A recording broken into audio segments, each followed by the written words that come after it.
सुबह का समय था।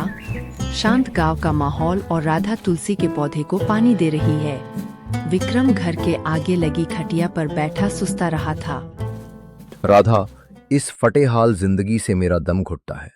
मेहनत मैं करता हूं और मलाई जमींदार खाता है। देखना, एक दिन मेरे पास इतना पैसा होगा कि ये पूरा गांव मेरे आगे झुकेगा। स्वामी बुजुर्ग कह गए हैं कि जितनी चादर हो उतने ही पैर पसारने चाहिए। ईश्वर ने हमें जो दिया है उसी में संतोष रखना चाहिए, क्योंकि संतोष ही सबसे बड़ा धन है। संतोष कायरों का काम है राधा। घुटने मोड़कर बैठ जाना मर्दानगी नहीं। अगर चादर छोटी है तो उसे बड़ा करना पड़ता है। मुझे बड़ा आदमी बनना है और मैं अपनी तकदीर खुद बदल कर रहूंगा। अच्छा, ठीक है ठीक है। बड़े आदमी बाद में बन लीजिएगा। पहले जरा जंगल जाइए और रात के चूल्हे के लिए लकड़ियां काट लाइए। घर में सूखी लकड़ियां खत्म हो गई हैं। राधा की बात सुनकर विक्रम बड़बड़ाते हुए उठा। कोने में रखी कुल्हाड़ी उठाई और कंधे पर टिकाकर तेज कदमों से जंगल की ओर निकल गया।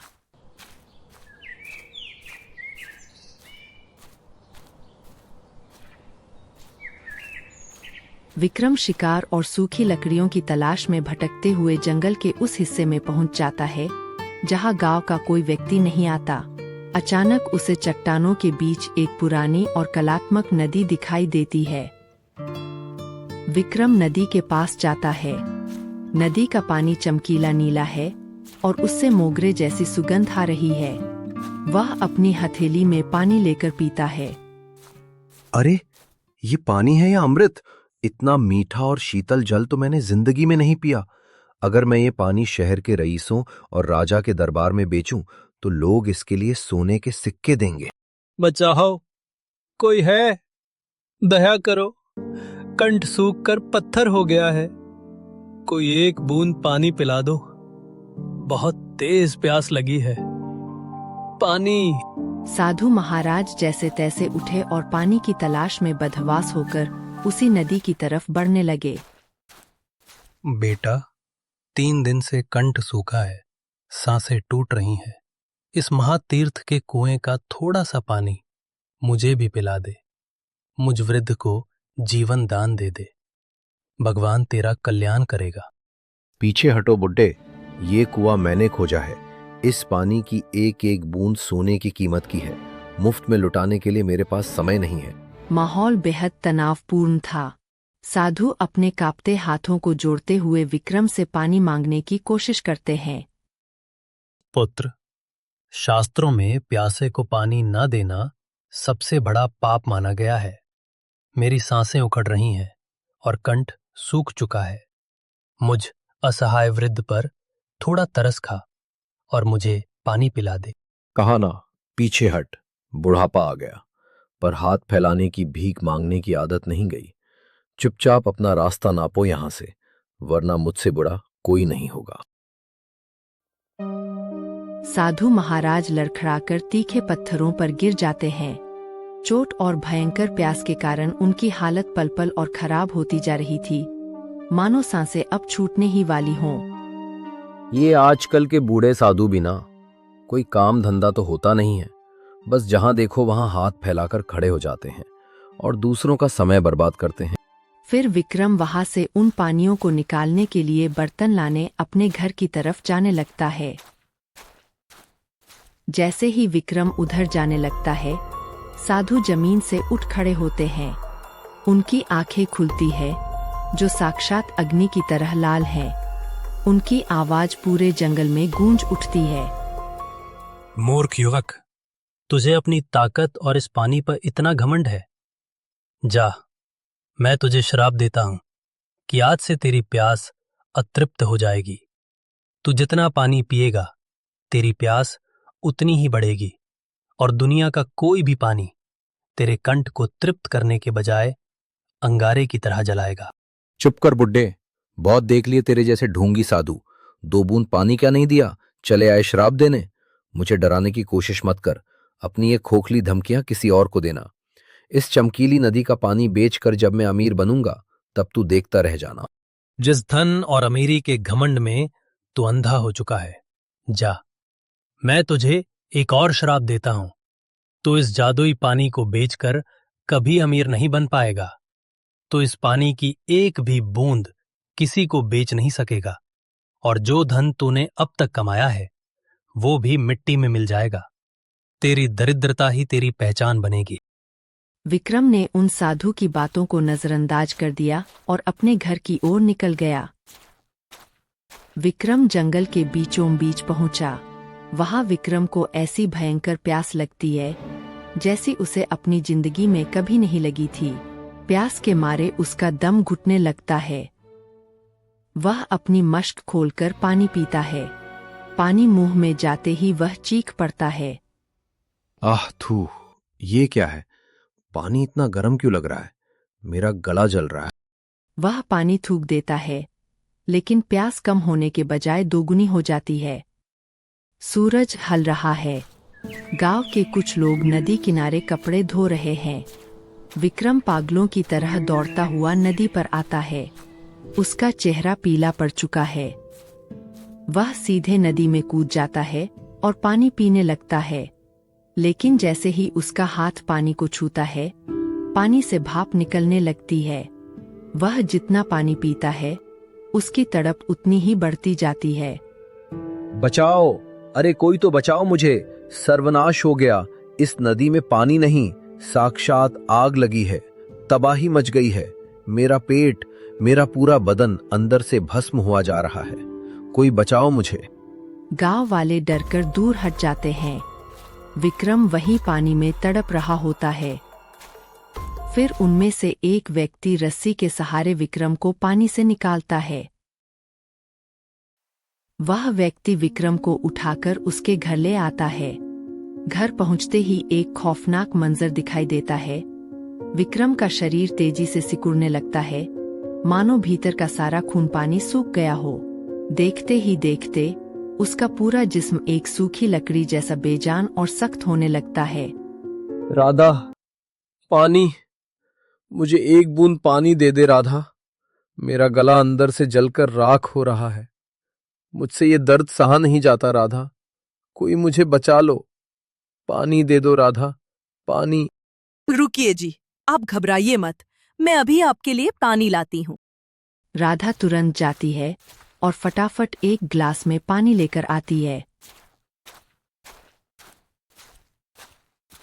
विक्रम जैसे ही पानी का ग्लास अपने होठों से लगाने जाता है, उसे पानी से भयानक आग की लपटें उठती हुई महसूस होने लगती है।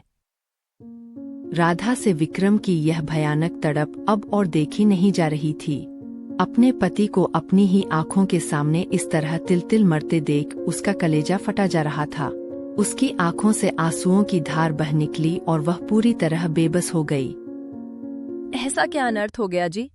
आप तो जाते समय एकदम हट्टे कट्टे और अच्छे भले थे, फिर अचानक ये सब कैसे हो गया? उस नदी में ऐसा क्या था जिसने आपकी ये हालत कर दी जी? मुझे बताइए ना। राधा, मैं जंगल गया था। वहां मुझे एक चमत्कारी नदी दिखी थी, लेकिन उस नदी के पास ही मुझसे बहुत बड़ी भूल हो गई। उस साधु का श्राप सच हो गया राधा। मैंने जंगल में एक सिद्ध साधु का घोर अपमान किया था। उन्हीं के श्राप की आग मुझे अंदर ही अंदर जला रही है। मैं बचूंगा नहीं राधा, मैं मर रहा हूं। स्वामी, आपने ये क्या अनर्थ कर दिया? आखिर क्यों उस महात्मा का दिल दुखाया? पर आप धीरज रखिए स्वामी, हौसला मत हारिए। मैं अपने सुहाग को कुछ नहीं होने दूंगी। मैं कुछ करती हूँ स्वामी। राधा उसी पल न दिन देखती है न रात, बस हाथ में एक जलती हुई मशाल थामे पागलों की तरह जंगल की ओर दौड़ पड़ती है। रास्ते के नुकीले कांटे उसके पैरों को लहूलुहान कर रहे थे, लेकिन अपने सुहाग को बचाने की जिद में वह एक पल के लिए भी नहीं रुकती। हे महात्मन, कहाँ हैं आप? मेरे पति की भूल के लिए मुझे सजा दे दीजिए, पर उनका सुहाग मत छीनिए। प्रकट होइए प्रभु। तभी अचानक आसमान में काले बादल गिर आए और भयानक मूसलाधार बारिश शुरू हो गई। हवा के तेज थपेड़ों से राधा के हाथ की मशाल भी बुझ गई और चारों तरफ घुप अंधेरा छा गया। दौड़ते दौड़ते राधा आखिरकार उसी नदी के किनारे पहुंच जाती है। वहां का नजारा देखकर उसके होश उड़ गए। पूरे जंगल में मूसलाधार बारिश हो रही थी, लेकिन इस नदी के पास की जमीन एकदम सूखी थी। यह चमत्कार देखते ही राधा समझ गई कि यही वो जादुई नदी है। राधा नदी के पास बैठे साधु के पैरों में गिर जाती है और रोने लगती है। हे महात्मा, मेरे पति विक्रम पर दया कीजिए। अपनी भूल का पछतावा उन्हें अंदर ही अंदर जला रहा है। मैं आपसे उनकी जान की भीख मांगने आई हूँ। कृपया उन्हें क्षमा कर दीजिए और उस श्राप से मुक्त कर दीजिए।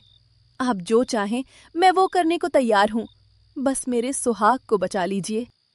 विक्रम के पापों का घड़ा भर चुका है। उसने एक भूखे प्यासे साधु को पानी न देकर अपने लालच को सबसे ऊपर रखा था, और आज उसी कर्म का फल है कि वो खुद पानी की एक एक बूंद के लिए तड़प तड़प कर मर रहा है। हे महात्मा, अगर आप मेरे सुहाग की जान लेना ही चाहते हैं तो उनसे पहले मैं अपनी जान दे दूंगी। और याद रखिएगा, मेरी इस मौत के जिम्मेदार सिर्फ और सिर्फ आप होंगे। एक स्त्री के सुहाग को उजाड़ने का पाप आपको जन्म जन्म तक भुगतना पड़ेगा। ठहरो पुत्री, ये क्या अनर्थ बोल रही हो तुम? एक भूल की सजा खुद को देकर तुम कौन सा न्याय कर रही हो? सुनो, मेरा दिया हुआ श्राप तो मैं वापस नहीं ले सकता हूँ, पर मैं तुम्हें एक चीज देता हूँ। तभी साधु बाबा ने मंत्र पढ़ा और एक अजीब सी दिखने वाली चीज राधा के हाथ में थमा दी। ये अमृत बीज है, इसे अपने आंगन में बोना। इस पर जो फल उगेगा उसका रस ही विक्रम की प्यास बुझा सकता है। लेकिन याद रखना, ये पौधा सिर्फ तभी बढ़ेगा जब इसे निस्वार्थ प्रेम और सच्चे त्याग से सींचा जाए। अगर इसमें जरा भी लालच आया तो ये तुरंत सूख जाएगा। आपका बहुत बहुत धन्यवाद बाबा। आपने आज मेरे उजड़ते हुए सुहाग को बचा लिया। आपकी ये कृपा मैं जीवन भर नहीं भूलूंगी। साधु बाबा से उस चमत्कारी बीज को पाकर राधा बिना एक पल गवाए तेजी से अपने घर की तरफ दौड़ पड़ती है।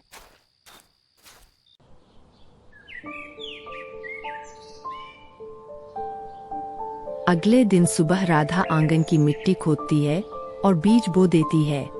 उसके पास घर में एक बूंद पानी नहीं था, क्योंकि विक्रम ने सारा पानी डर के मारे फेंक दिया था। राधा अपनी उंगली काटती है और अपने खून की बूंदें बीज पर गिराती है।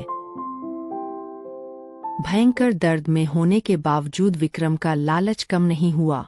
राधा को अपने खून से बीज सींचते देख उसके दिमाग में फिर से लालच करवट लेने लगा कि जरूर इस जादुई पौधे से कोई बड़ी दौलत मिलने वाली है। ये तो जादुई पौधा है, इसके पत्ते भी चमक रहे हैं। अगर इसका फल मेरी जान बचा सकता है तो दुनिया के बाकी अमीर लोग इसके लिए अपनी पूरी दौलत दे देंगे। मैं ठीक होते ही इस पेड़ के फल बेचकर दुनिया का सबसे अमीर आदमी बनूंगा। दोपहर के समय राधा जब सो रही थी, तब विक्रम सोचता है कि कीमती चीजों से पौधा जल्दी बड़ा होगा। वह जमीन खोदकर अपनी छुपाई हुई सोने की चेन और चांदी के सिक्के पौधे की जड़ों के पास दबा देता है। लो, मेरी सबसे कीमती संपत्ति लो। मैंने अपनी पूरी जमा पूंजी तुम्हारी जड़ों में डाल दी है। अब जल्दी से बड़े हो जाओ और अपनी जादुई ताकत से मुझे इस दुनिया का राजा बना दो।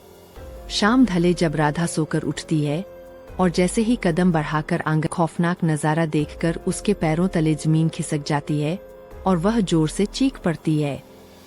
वह जादुई अंकुर पूरी तरह काला पड़ चुका है और उससे बदबू आ रही है। वह सड़ रहा है।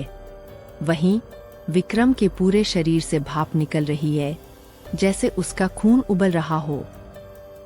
स्वामी, ये क्या अनर्थ कर दिया आपने? देखिए उस पौधे को, वो अचानक इतना काला क्यों पड़ गया? मैंने तो उसे अपने सुहाग की रक्षा के लिए बोया था, फिर इसमें ये कालिक कहाँ से आ गई? सच सच बताइए स्वामी, आपने फिर कौन सी गलती कर दी?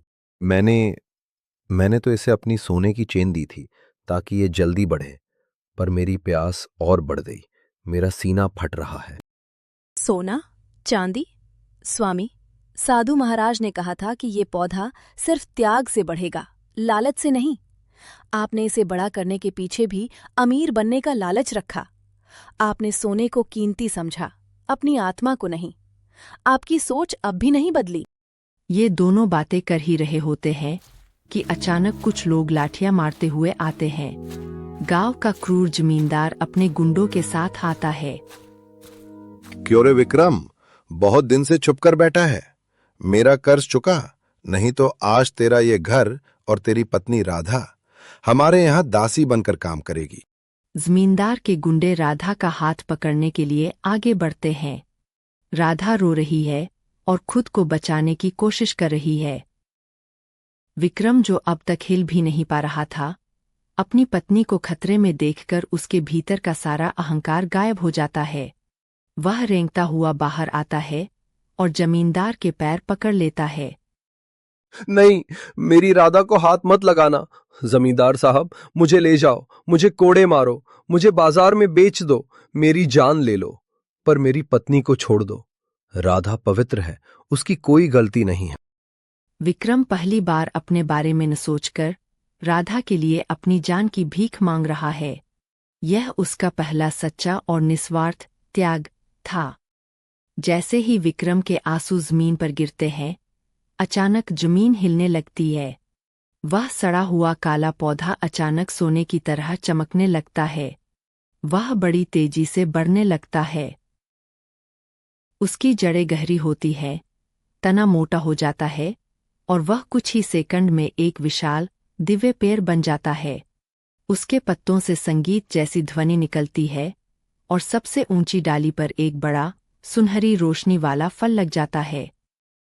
भूत? अरे बाप रे, भागो! ये कोई मामूली पेड़ नहीं है, ये तो साक्षात भूत है।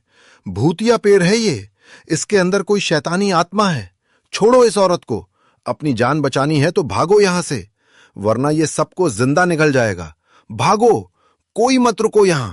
उस भूतिया पेड़ का भयानक रूप देखकर जमींदार और उसके गुंडों का सारा रौब हवा हो गया।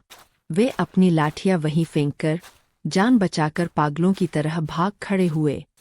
राधा बिना एक पल गवाए तुरंत उस भयानक पेड़ की तरफ बढ़ती है और उससे वह जादुई फल तोड़ लेती है। वह जल्दी से उसका रस निचोड़ती है और तड़पते हुए विक्रम के मुंह में डाल देती है। जैसे ही रस की पहली बूंद विक्रम के गले से नीचे उतरती है, उसके शरीर से निकलने वाली भाप शांत हो जाती है। उसका रंग वापस सामान्य होने लगता है। वह पूरी तरह ठीक होकर उठ खड़ा होता है। उसकी आंखों में अब कोई जलन नहीं, बल्कि असीम शांति है। राधा, आज तुमने मुझे एक नया जीवन दिया है। मैंने हमेशा तुम्हारे साथ छल किया, तुम्हें दुख दिए, लेकिन आज तुमने अपनी परवाह ना करते हुए मेरी जान बचा ली। अगर आज तुम सही समय पर यह कदम ना उठाती तो मैं कब का दम तोड़ चुका होता। मुझे माफ कर दो राधा। स्वामी, ऐसा मत कहिए। ये सब ऊपर वाले की दया है। भगवान का लाख लाख शुक्र है कि उन्होंने सही समय पर हमारी मदद की और आपके प्राण बचा लिए। कुछ महीने बाद का समय, सुबह की सुहावनी धूप। विक्रम अब एक बदला हुआ इंसान है। वह गांव के गरीब और बीमार लोगों को उस पेड़ के फल मुफ्त में बांट रहा है। राधा दूर खड़ी मुस्कुरा रही है। राधा, इस दुनिया में सबसे बड़ा धन सोना चांदी नहीं, बल्कि संतोष और प्रेम है। अगर आज तुम न होती तो मैं कभी इंसान नहीं बन पाता।